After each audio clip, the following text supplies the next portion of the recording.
Alright guys, 2005 Dodge Grand Caravan.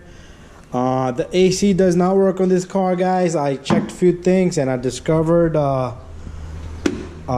bad relay in this car. This car does have a relay for the AC compressor, so if you have a problem, just check two things, guys. Anytime your AC does not work, you can check the Freon and everything, and before you replace like AC compressor or anything, just check your fuses, guys. So this car right here has a fuse box right here.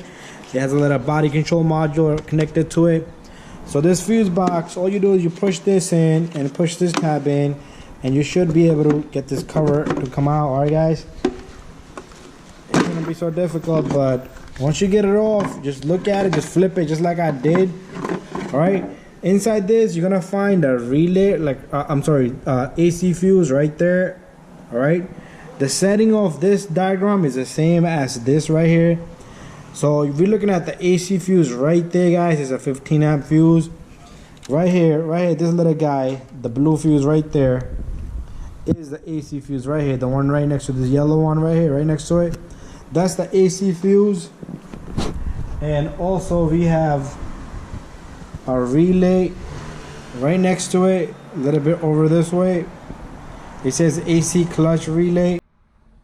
It says AC clutch relay. So if you go right here, this relay right here is for the AC right here.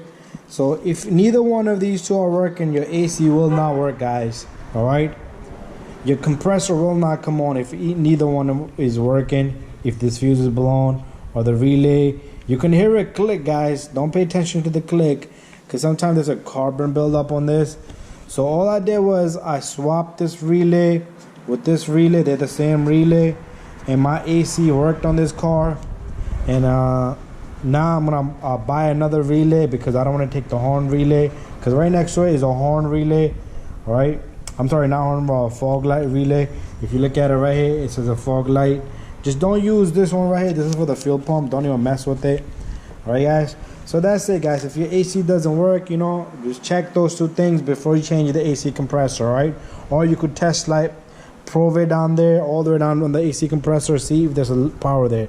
If power does come on, then you probably have a bad AC compressor. All right, so anyways guys, thank you, subscribe, bye bye, and I will see you on the next one.